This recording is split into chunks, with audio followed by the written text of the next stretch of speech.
നമ്മളുടെ ഇന്നത്തെ ഈ യോഗത്തിൻ്റെ അധ്യക്ഷത വഹിക്കുന്ന കോട്ടയത്തിൻ്റെ പ്രിയങ്കരനായ MLA യും മുൻ മന്ത്രിയുമായ തിരുവഞ്ചൂർ രാധാകൃഷ്ണൻ സാർ, കോട്ടയത്തിൻ്റെ സ്വകാര്യ അഹങ്കാരമായ ബഹുമാനായ മന്ത്രി VN വാസവൻ ചേട്ടൻ, മറ്റ് നമ്മളുടെ ക്ഷണം സ്വീകരിച്ച് ഏതാനും നിമിഷങ്ങൾക്കകം എത്തിച്ചേരുന്ന MLA മാർ, ഞങ്ങളുടെ സംഘടനയുടെ സമാരാധ്യനായ അധ്യക്ഷൻ പ്രവീൺ സാർ, കേരള വിഷൻ്റെ പ്രിയങ്കരനായ MD പ്രജീഷ് അച്ചാണ്ടി, സംഘടനയുടെയും കമ്പനിയുടെയും ബഹുമാനരായ വേദിയിലെ നേതാക്കന്മാരെ, പ്രിയങ്കരരായ ഞങ്ങളുടെ ക്ഷണം സ്വീകരിച്ച് ഇവിടെ എത്തിയിരിക്കുന്ന പഞ്ചായത്ത് പ്രസിഡന്റുമാർ, പഞ്ചായത്ത് മെമ്പർമാർ, കുടുംബശ്രീ അംഗങ്ങൾ, അവരാണ് ഏറ്റവും നമ്മളുടെ ക്ഷണിതാക്കളായി ഇന്ന് ഇവിടെ എത്തിയിരിക്കുന്നത്. കേരള വിഷനെ സംബന്ധിച്ചിടത്തോളം കേരളത്തിലെ 14 ജില്ലകളിലെയും കുടുംബശ്രീകളെ പങ്കെടുപ്പിച്ചുകൊണ്ട് കുടുംബശ്രീ സംരംഭങ്ങൾക്ക് ഒരു അവാർഡ് നൽകുക എന്നതാണ് ഞങ്ങൾ ഈ പരിപാടിയിലൂടെ ഉദ്ദേശിക്കുന്നത്. ഇന്ന് ഈ പരിപാടി ഇവിടെ നടക്കുന്നത് 3ാമത്തെ ജില്ലയിലെ അവാർഡാണ്. ആദ്യമായി നടന്നത് കോഴിക്കോട് ജില്ലയിലെ അവാർഡാണ് നടന്നത്. അതിനുശേഷം തിരുവനന്തപുരത്ത് നടന്നു. ഇന്ന് കോട്ടയം ജില്ലയിലെ അവാർഡ് ദാനം നടക്കുകയാണ്. കോട്ടയം ജില്ല അവാർഡ് ദാനത്തിന് ഞങ്ങൾ എൻട്രികൾ ക്ഷണിച്ചപ്പോൾ ഏതാണ്ട് 254 അപേക്ഷകളാണ് കോട്ടയം ജില്ലയിലെ സംരംഭകരായ കുടുംബശ്രീകളിൽ നിന്നും അപേക്ഷകൾ എത്തിയത്. അതിൽ നിന്നും ഞങ്ങളുടെ വിദഗ്ധ ജൂറി അടങ്ങുന്ന സംഘം പരിശോധിച്ച് 24 കുടുംബശ്രീകളെ തിരഞ്ഞെടുത്തു. ആ 24 കുടുംബശ്രീകളിലും ഞങ്ങളുടെ ജൂറി അംഗങ്ങൾ പോയി പരിശോധന നടത്തിയതിൻ്റെ അടിസ്ഥാനത്തിലാണ് 10 സംരംഭകരെ നമ്മൾ ഇന്നിവിടെ വിജയികളായി തിരഞ്ഞെടുത്തിരിക്കുന്നത്. അതിൽ 1, 2, 3 ഒന്നില്ലാതെ തന്നെ 10 പേരെയും ഞങ്ങൾ ഒരുപോലെ തിരഞ്ഞെടുത്തിരിക്കുകയാണ്. 14 ജില്ലകളിലും ഇത്തരം അവാർഡ് ദാന ചടങ്ങുകൾ നടത്തിയതിന് ശേഷം ഇതിൻ്റെ ഗ്രാൻഡ് ഫിനാലെ എറണാകുളം ജില്ലയിൽ വെച്ച് നടക്കുകയാണ്. ഞങ്ങൾക്ക് കേരള വിഷനെ സംബന്ധിച്ചിടത്തോളം നിങ്ങളെല്ലാം അറിയാം, ഒരു സംരംഭകരുടെ കൂട്ടായ്മയിലൂടെ വളർന്നു വന്നതാണ് കേരള വിഷൻ. കേരളത്തിലെ ചെറുകിട കേബിൾ TV ഓപ്പറേറ്റർമാരെ സംഘടിപ്പിച്ചുകൊണ്ട് അവരുടെ ചെറുതും വലുതുമായ നിക്ഷേപങ്ങൾ സ്വീകരിച്ചുകൊണ്ട് കേരള വിഷൻ എന്നൊരു വലിയ കമ്പനിക്ക്, KCCL എന്നൊരു കമ്പനിക്ക് രൂപം നൽകി. ആ കമ്പനിയുടെ നേതൃത്വത്തിൽ കേരളത്തിലാകമാനം 30 ലക്ഷം ഭവനങ്ങളിലേക്ക് ഡിജിറ്റൽ TV എത്തിച്ചുകൊണ്ടാണ് കേരള വിഷൻ ഇന്ന് കേരളത്തിൽ നിൽക്കുന്നത്. അതുകൂടാതെ ഇപ്പോൾ 13 ലക്ഷം വീടുകളിൽ ഇൻ്റർനെറ്റ് സേവനം എത്തിച്ചുകൊണ്ട് കേരള വിഷൻ നിൽക്കുന്നു. ഇന്ത്യയിൽ തന്നെ കേരള വിഷൻ നോക്കുമ്പോൾ ഡിജിറ്റൽ TV രംഗത്ത് 5ാം സ്ഥാനത്തും ബ്രോഡ്ബാൻഡ് രംഗത്ത് റിലയൻസിനോടും എയർടെലിനോടും ഒക്കെ മത്സരിച്ച് 6ാം സ്ഥാനത്തും നിൽക്കുന്നു എന്നുള്ളതാണ് കേരള വിഷൻ്റെ ഏറ്റവും വലിയ സവിശേഷത. അതിൻ്റെ കീഴിൽ നിന്നാണ് കേരള വിഷൻ ചാനൽ പ്രവർത്തിച്ചു വരുന്നത്.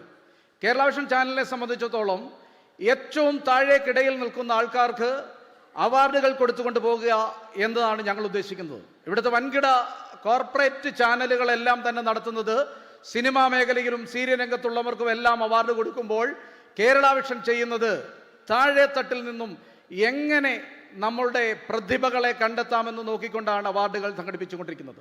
അങ്ങനെ ആലോചിക്കുമ്പോഴാണ് ഞങ്ങൾക്ക് കുടുംബശ്രീ, കേരളത്തിൻ്റെ ഏറ്റവും വലിയ സ്ത്രീ ശാക്തീകരണത്തിൻ്റെ ശക്തിയായി മാറിയിരിക്കുന്ന കുടുംബശ്രീ ലോകത്തിനാകെ ഇന്ന് മാതൃകയായിരിക്കുകയാണ്.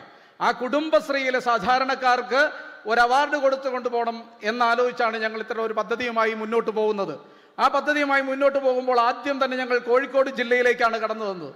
ഏതാണ്ട് 100ഓളം എൻട്രികൾ വന്ന കോഴിക്കോട് ജില്ലയിൽ പരിശോധന നടത്തി എല്ലാ സ്ഥലത്തും ചെന്നപ്പോൾ തന്നെ നമ്മൾക്ക് മനസ്സിലായത് സംരംഭങ്ങളുടെ ഒരു വലിയ കൂട്ടായ്മയാണ്. തൊട്ടടുത്ത നാളിലാണ് നമ്മളുടെ ഗ്ലോബൽ ഇൻവെസ്റ്റ്മെന്റ് മീറ്റ് കേരള സർക്കാരിൻ്റെ നേതൃത്വത്തിൽ നടന്നത്. അവിടെയൊക്കെ വരുന്നവർ 1000-ഉം 10,000-ഉം കോടി മുടക്കി വരുമ്പോൾ നമ്മളുടെ ചെറുകിട സംരംഭകരായ ഏതാണ്ട് 1.5 ലക്ഷത്തോളം വരുന്ന സംരംഭകരുടെ കൂട്ടായ്മ കേരളത്തിന് വലിയൊരു മുന്നേറ്റം ഉണ്ടാക്കുന്ന രീതിയിൽ എല്ലാ ഇടങ്ങളിലേക്കും അവർ കടന്നു ചെല്ലുന്ന രീതിയാണ് നമ്മൾക്ക് കാണുവാൻ കഴിഞ്ഞത്. ഈ സംരംഭങ്ങളെ പ്രോത്സാഹിപ്പിക്കുന്ന നിലപാടായിരിക്കണം നമ്മൾ ഇനി സർക്കാരിൻ്റെ തലത്തിൽ നിന്നുണ്ടാവേണ്ടത്. അതുപോലെ തന്നെ കലാരംഗത്തേക്ക് ഞങ്ങൾ കടന്നു ചെന്നു. 10 കുടുംബശ്രീകൾക്ക് ഇതേ വേദിയിൽ പരിപാടി അവതരിപ്പിക്കാൻ ഞങ്ങൾ അവസരം കൊടുത്തു. കോഴിക്കോട് ചെന്നപ്പോൾ ഞങ്ങൾക്ക് വലിയൊരു അനുഭവം ഉണ്ടായി. 74 വയസ്സിന് മുകളിലുള്ള 10 അമ്മമാർ കയറി ഒരു ഡാൻസ് കളിച്ചു സ്റ്റേജിൽ. കേരളം ആകെ ഇന്ന് വൈറലായിരിക്കുകയാണ് യൂട്യൂബിലൂടെ ആ ഡാൻസ്. അത്രയേറെ വലിയ ഒരു സംരംഭങ്ങൾ ഒരുക്കുന്നതിനൊപ്പം തന്നെ കലാകായിക രംഗത്തു കൂടി അവർക്ക് വലിയ കഴിവ് തെളിയിക്കുവാൻ കഴിയുന്നതാണ്. നമുക്ക് നല്ല നിലയിൽ ഈ കലാകാരന്മാരെ പ്രോത്സാഹിപ്പിക്കുവാൻ കഴിഞ്ഞാൽ അടുത്ത വർഷങ്ങളിൽ കുടുംബശ്രീയുടെ പരിപാടി നടക്കുമ്പോൾ ഒരു മെഗാ ഷോയുടെ ആവശ്യമില്ല. കുടുംബശ്രീ അംഗങ്ങൾ തന്നെ വലിയ നിലയിലേക്ക് കലാപരിപാടികൾ അവതരിപ്പിച്ചുകൊണ്ട് മുന്നോട്ട് വരും. എനിക്ക് ബഹുമാനായ മന്ത്രിയോടൊന്ന് അഭ്യർത്ഥിക്കുവാനുള്ളത്, നമ്മളുടെ കുടുംബശ്രീ അംഗങ്ങളെ പ്രോത്സാഹിപ്പിക്കുന്നതിന് വേണ്ടി ഇപ്പോൾ തന്നെ എല്ലാ പഞ്ചായത്ത് തലങ്ങളിലും ബ്ലോക്ക് പഞ്ചായത്ത് തലങ്ങളിലെല്ലാം ഗ്രാമകലോത്സവങ്ങൾ അടക്കം നടത്തി നമ്മൾ പ്രോത്സാഹനം നൽകുന്നുണ്ട്. അതിനുപരിയായി കുടുംബശ്രീക്ക് ഒരു കലാമേള നടത്തിയാൽ കേരളത്തിലെ കടമയിലേക്ക് കൊടുക്കുകയാണ്. നമ്മളുടെ ഇന്നത്തെ യോഗത്തിന്റെ അധ്യക്ഷത വഹിക്കുന്നത് നമ്മളുടെ ഈ പരിപാടി നടക്കുന്ന സ്ഥലത്തെ തന്നെ MLA ആയ ബഹുമാനായ തിരുവഞ്ചൂർ രാധാകൃഷ്ണൻ സാറാണ്. അദ്ദേഹത്തെ നിങ്ങൾക്ക് ഓരോരുത്തർക്കും വേണ്ടി ഞാൻ ഹൃദയപൂർവ്വം സ്വാഗതം ചെയ്യുകയാണ്. നമ്മളുടെ ഇന്നത്തെ ഈ പരിപാടി ഉദ്ഘാടനം ചെയ്യുന്നത് കോട്ടയത്തിന്റെ ബഹുമാന്യനായ മന്ത്രി സഖാവ് VN വാസവനാണ്. വാസവൻ ചേട്ടനെ ഞങ്ങൾ ഏത് പരിപാടിക്ക് വിളിച്ചാലും എപ്പോൾ വിളിച്ചാലും ഫോണിലൊന്ന് വിളിച്ചു പറഞ്ഞാൽ കേരള വിഷന്റെ പരിപാടിയാണെങ്കിലും കേബിൾ TV ഓപ്പറേറ്റേഴ്സിനോടുള്ള സ്നേഹം കൊണ്ട് എല്ലാ പരിപാടിയിലും കൃത്യമായി പങ്കെടുക്കുന്ന വാസവൻ ചേട്ടനെ നിങ്ങൾക്ക് ഓരോരുത്തർക്കും വേണ്ടി ഞാൻ ഹൃദയംഗമമായി സ്വാഗതവുമായി സ്വാഗതം ചെയ്യുകയാണ്. ഈ പരിപാടിയിൽ പങ്കെടുക്കുവാനുള്ള മറ്റ് MLA മാർ എല്ലാവരുമുണ്ട്. എല്ലാവരും തന്നെ എത്തിയിട്ടില്ല. ഏതാനും നിമിഷങ്ങൾക്കകം മോൻസ് ജോസഫ് MLA ഇവിടെ എത്തിച്ചേരും. അദ്ദേഹത്തിൻ്റെ അസാന്നിധ്യത്തിലും അദ്ദേഹത്തെ സ്വാഗതം ചെയ്യുകയാണ്. മറ്റ് MLA മാരെല്ലാം തന്നെ എത്താമെന്നാണ് പറഞ്ഞിരിക്കുന്നത്. ചാണ്ടി ഉമ്മൻ ഏതാനും നിമിഷങ്ങൾക്കകം എത്തും എന്ന് പറഞ്ഞിട്ടുണ്ട്. അദ്ദേഹത്തെയും ഹാർദവമായി സ്വാഗതം ചെയ്യുകയാണ്. ഞങ്ങളുടെ സംഘടനയുടെ ബഹുമാന്യനായ അധ്യക്ഷൻ ശ്രീ പ്രവീൺ മോഹൻ കോട്ടയം ജില്ലക്കാരനാണ്, പൂഞ്ഞാർ നിവാസിയാണ്, നിങ്ങൾക്ക് എല്ലാവർക്കും അറിയാവുന്നതാണ്. അദ്ദേഹമാണ് ഈ സംഘടനയെ നയിച്ചുകൊണ്ടിരിക്കുന്നത്. സംഘടനയാണ് ഈ കമ്പനികളെ എല്ലാം നിയന്ത്രിച്ചു കൊണ്ടിരിക്കുന്നത്. 1000 കോടി രൂപയുടെ ബിസിനസ്സിലേക്ക് ഏതാനും ദിവസങ്ങൾക്കുള്ളിൽ ഞങ്ങൾ അടക്കും. മാർച്ച് 31 1000 കോടി രൂപയിലേക്ക് ബിസിനസ്സിലേക്ക് കടക്കാൻ ഞങ്ങൾ ആഗ്രഹിക്കുന്നത്. അതിനെ ആകെ നയിക്കുന്ന ശ്രീ പ്രവീൺ മോഹനെ നിങ്ങൾക്ക് ഓരോരുത്തർക്കും വേണ്ടി ഹാർദവമായി സ്വാഗതം ചെയ്യുകയാണ്. കേരള വിഷൻ കമ്പനിയുടെ മാനേജിംഗ് ഡയറക്ടർ പ്രജീഷ് അച്ചാണ്ടി കണ്ണൂറുകാരനാണ്. നിങ്ങൾക്ക് സുപരിചിതനല്ലായിരിക്കാം, എങ്കിൽ പോലും ഈ ചാനലിനെ കൃത്യമായി മുന്നോട്ട് കൊണ്ടുപോകുന്നതിന് കൃത്യമായി ഇടപെട്ടുകൊണ്ടിരിക്കുന്ന ശ്രീ പ്രജീഷ് അച്ചാണ്ടിയെ നിങ്ങൾക്ക് ഓരോരുത്തർക്കും വേണ്ടി സ്വാഗതം ചെയ്യുകയാണ്. നിങ്ങളിവിടെ കേട്ട് കാണും, യെല്ലോ ക്ലൗഡിൻ്റെ ഒരു ക്ലാസ് മുമ്പ് കേട്ട് കാണും. അതിൻ്റെ ഞങ്ങളുടെ സന്തത സഹചാരിയായി ഞങ്ങളുടെ കൂടെ എപ്പോഴുമുള്ള ശിവപ്രസാദിനെ നിങ്ങൾക്ക് ഓരോരുത്തർക്കും വേണ്ടി ഹാർദവമായി സ്വാഗതം ചെയ്യുകയാണ്. ഞങ്ങളുടെ സംഘടനയുടെ സംസ്ഥാന എക്സിക്യൂട്ടീവ് അംഗം തിരുവനന്തപുരംകാരനായ ബിജുവിനെ നിങ്ങൾക്ക് ഓരോരുത്തർക്കും വേണ്ടി സ്വാഗതം ചെയ്യുന്നു. സംഘടനയുടെ എക്സിക്യൂട്ടീവ് അംഗം രജനീഷിനെ നിങ്ങൾക്ക് ഓരോരുത്തർക്കും വേണ്ടി സ്വാഗതം ചെയ്യുകയാണ്. സംഘടനയുടെ കോട്ടയം ജില്ലയുടെ പ്രസിഡന്റ് ശ്രീ OV വർഗീസിനെ സ്വാഗതം ചെയ്യുന്നു. സംഘടനയുടെ കോട്ടയം ജില്ലയുടെ സെക്രട്ടറി ശ്രീ റജിബിയെ നിങ്ങൾക്ക് ഓരോരുത്തർക്കും വേണ്ടി സ്വാഗതം ചെയ്യുകയാണ്. ഞങ്ങളുടെ കമ്പനിയുടെ പ്രിയങ്കരനായ കോട്ടയത്ത് ഒരു കമ്പനി ഞങ്ങൾക്കുണ്ട്. ആ കോട്ടയത്തെ കമ്പനിയാണ് ഈ കാര്യങ്ങളെയെല്ലാം കോട്ടയം ജില്ലയിൽ നിയന്ത്രിക്കുന്നത്. സംസ്ഥാനത്തൊരു കമ്പനി എന്നുള്ളതാണ് KCCL.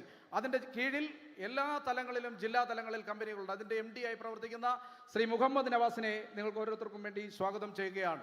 ഞങ്ങളുടെ ദൃശ്യ ചാനലിൻ്റെ ഡയറക്ടറും സിഡ്കോയുടെ ഡയറക്ടർ അംഗവുമായ ഞങ്ങൾക്കൊരു ബാങ്കിങ് സംവിധാനമുണ്ട്. എല്ലാ മേഖലയിലേക്കും ഞങ്ങൾ കൈവച്ചു എന്നുള്ളതാണ് ഒരു ബാങ്കിങ് സംവിധാനം. സഹകരണ മേഖലയിൽ വാസവൻ ചേട്ടൻ്റെ കൂടെ നിന്ന് പ്രവർത്തിക്കുന്ന ഒരു സഹകരണ സംഘം, കേരളത്തിൽ എവിടെയും പ്രവർത്തിക്കാവുന്ന കേബിൾ TV ഓപ്പറേറ്റർമാർക്ക് കൃത്യമായി വായ്പകൾ കൊടുത്ത് അവരുടെ ആവശ്യങ്ങൾക്ക് ഇടപെടുന്ന ഏതാണ്ട് 50 കോടി രൂപയുടെ നിക്ഷേപമുള്ള ഒരു സഹകരണ സംഘം ഞങ്ങൾക്കുണ്ട്. സിഡ്കോ എന്നാണ് അതിൻ്റെ പേര്. ആ സംഘടനയുടെ ഡയറക്ടർ കൂടിയായ ബിനു വി കല്ലേപ്പള്ളിയെ ഹാർദവമായി സ്വാഗതം ചെയ്യുകയാണ്. കേരള വിഷൻ ന്യൂസിൻ്റെ ഡയറക്ടറായ ഷുക്കൂർ കോളിക്കരെ ഹാർദവമായി സ്വാഗതം ചെയ്യുന്നു. കേരള വിഷൻ ന്യൂസിൻ്റെ ഡയറക്ടറായ സുധീഷ് പട്ടണത്തെ നിങ്ങൾക്ക് ഓരോരുത്തർക്കും വേണ്ടി ഹാർദവമായി സ്വാഗതം ചെയ്യുകയാണ്. കേരള വിഷൻ ന്യൂസിൻ്റെ ഡയറക്ടറായ മൺചേരനെ നിങ്ങൾക്ക് ഓരോരുത്തർക്കും വേണ്ടി ഹാർദവമായി സ്വാഗതം ചെയ്യുന്നു. വീണ്ടും ഇനി സ്വാഗതം ചെയ്യാനുള്ളത് ഞങ്ങളുടെ ക്ഷണം സ്വീകരിച്ച് ഇവിടെ എത്തിയിരിക്കുന്ന ഒട്ടനവധി സീരിയൽ സിനിമാ താരങ്ങളുണ്ട്. ഓരോരുത്തരുടെയും പേര് ഞാൻ എടുത്തു പറയുന്നില്ല. അവരെയെല്ലാം ഹാർദവമായി സ്വാഗതം ചെയ്യുകയാണ്. ഞങ്ങളുടെ ക്ഷണം സ്വീകരിച്ചെത്തിയിരിക്കുന്ന പഞ്ചായത്ത് പ്രസിഡന്റുമാർ, പഞ്ചായത്ത് മെമ്പർമാർ എല്ലാവരെയും ഹാർദവമായി സ്വാഗതം ചെയ്യുന്നു. ഞങ്ങളുടെ കുടുംബാംഗങ്ങളായ കേബിൾ TV ഓപ്പറേറ്റേഴ്സ് അസോസിയേഷൻ്റെ മുഴുവൻ കുടുംബാംഗങ്ങളും ഇവിടെ എത്തിയിട്ടുണ്ട്. അവരെയെല്ലാം ഹാർദവമായി സ്വാഗതം ചെയ്യുകയാണ്. ഇനിയും സ്വാഗതം ചെയ്യാനുള്ളത് കോട്ടയം ജില്ലയിൽ നിന്നും തിരഞ്ഞെടുക്കപ്പെട്ട് വന്നിരിക്കുന്ന കുടുംബശ്രീയുടെ 10 സംരംഭക കൂട്ടായ്മകളെയാണ്. അവരാണ് യൂണിഫോം ഒക്കെ ഇട്ട് ഈ സൈഡിലിരിക്കുന്നത്. അവരാണ് നമ്മളുടെ ഇന്നത്തെ ഏറ്റവും വലിയ വിശിഷ്ട അതിഥികൾ. അവരെ നിങ്ങൾക്ക് ഓരോരുത്തർക്കും വേണ്ടി ഹൃദയത്തിൻ്റെ ഭാഷയിൽ നന്ദിപൂർവ്വം സ്വാഗതം ചെയ്യുകയാണ്. ഇവിടെ എത്തിയിരിക്കുന്ന മാധ്യമപ്രവർത്തകർ, മറ്റ് ഞാൻ ആരെയെങ്കിലും വിട്ടുപോയിട്ടുണ്ട്, എല്ലാവരെയും സ്വാഗതം ചെയ്തുകൊണ്ട് നിർത്തുന്നു. നന്ദി, നമസ്കാരം. Thank you so much sir. ഞങ്ങളുടെ ഇന്നത്തെ ചടങ്ങിന് അധ്യക്ഷ സ്ഥാനം അലങ്കരിക്കുന്നത് ബഹുമാനപ്പെട്ട കോട്ടയം MLA ആയ ശ്രീ തിരുവഞ്ചൂർ രാധാകൃഷ്ണൻ സാറാണ്. അധ്യക്ഷ പ്രസംഗത്തിനായി തിരുവഞ്ചൂർ സാറിനെ സാദരം മുന്നോട്ട് ക്ഷണിക്കുന്നു.